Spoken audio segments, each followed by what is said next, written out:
Ladies and gentlemen, OTA practices are officially in the books for the Denver Broncos, and next week they'll kind of get started on mandatory minicamp. However, in this video, what I wanted to do was break down all of the news, the notes, the highlights, but more importantly, I want to give you all of the standouts, okay? So that way, either if you're a Denver Bronco fan or if you're a fantasy football player, you know who's standing out in these practices and who potentially is in line for a really big year. Now, before we dive into the video and talk about all the good stuff, I do want to give a major shout out to all of the Broncos beat reporters on X because, man, without them, these videos are just not possible to make. So you're going to see some names at the top of your screen. Make sure you guys go follow them right now, ASAP. And from there, you'll be able to find all of the other ones, okay? There's so many, it will kind of feel like you're at practice, the amount they post. So go check them out if you haven't already done so. It's so easy. And again, you'll be able to know everything I know before I post these videos. So go give them a follow. And let's dive into some of the biggest standouts from the last couple of weeks of practice. Now, the biggest standout among everybody throughout these last couple of weeks of practice has been no other than second-year wide receiver Devontae Booker. I mean, this dude is going to be a huge weapon for Bo Nix in this offense going into the season. He's going to be an outside weapon that can move all around the offense. He's a good blocker. He's added a noticeably amount of muscle mass to his frame.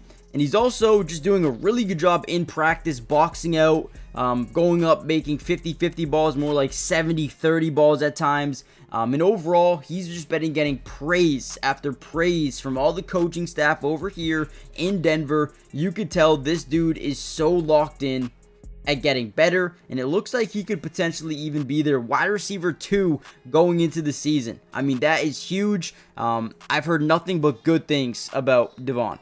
Now, third-round rookie wide receiver Pat Bryant has been really good, and we've kind of seen him take this upward trend where he went from playing with the third-team offense to getting a little bit of snaps with the second team here and there, and then getting full snaps at second team, and now he's getting some kind of reps with the first team. So he's kind of really moving up this depth chart really quickly. He can kind of play every single spot for you if you need him to. And again, they really like his potential. Sean Payton actually compared him to Michael Thomas before the draft process, and when they were able to get him, they were absolutely stoked, right?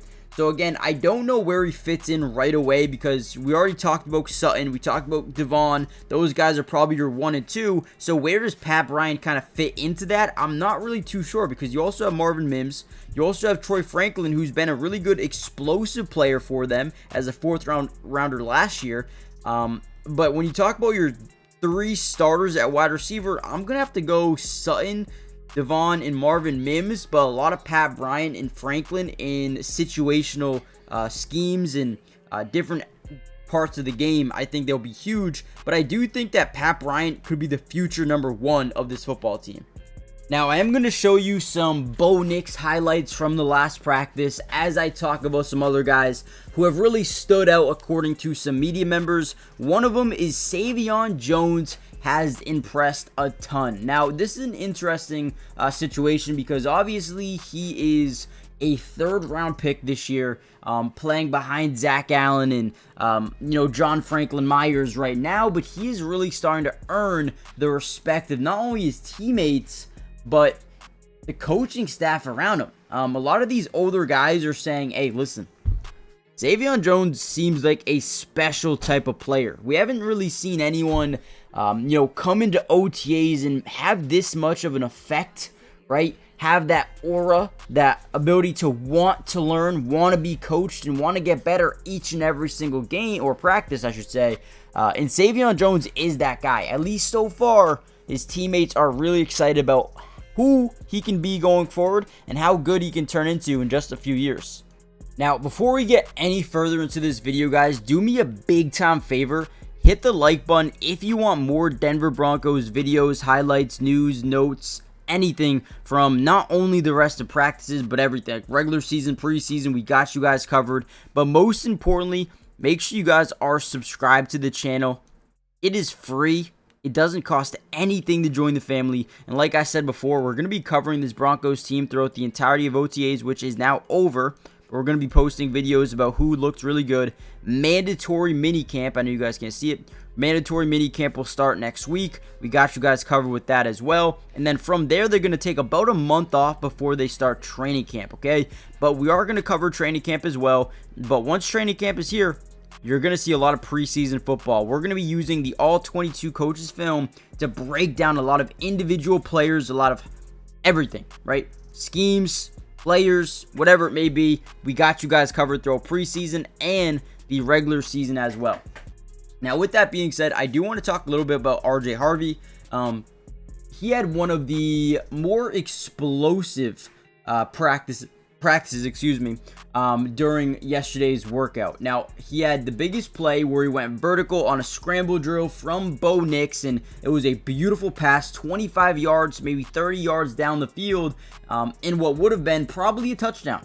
Okay, so RJ Harvey has been one of the biggest standouts, right? We already talked about Devon Vele. He is, again, looking really good. He had a great catch during practice on the sideline versus McMillan. It was really good coverage, but again, it was a 70-30 ball because of, Devon and his size.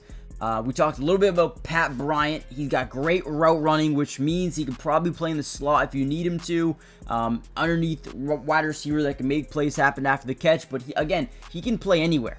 Okay, so we'll definitely see a lot from him during mandatory minicamp and training camp. And if he can really start to get things going, dude, he's going to be running a lot of plays this year with the first team. So that's cool to see. Oh, another guy I forgot to mention was Audric Estime. He's another one of those guys who is showing improvement coming from last year. Now, the thing that's tough about running backs in OTAs and mandatory minicamp is there's no pads, right? There's no contact. They're not bringing the guys down, so it's really tough to decipher how good a running back is until training camp, until preseason, when we can really see what they do when guys are trying to tackle them. So I do want to say Estime and Harvey looked good so far. Also, Harvey's hands have been really reliable. I don't think he's not dropping anything, so that's a really good thing.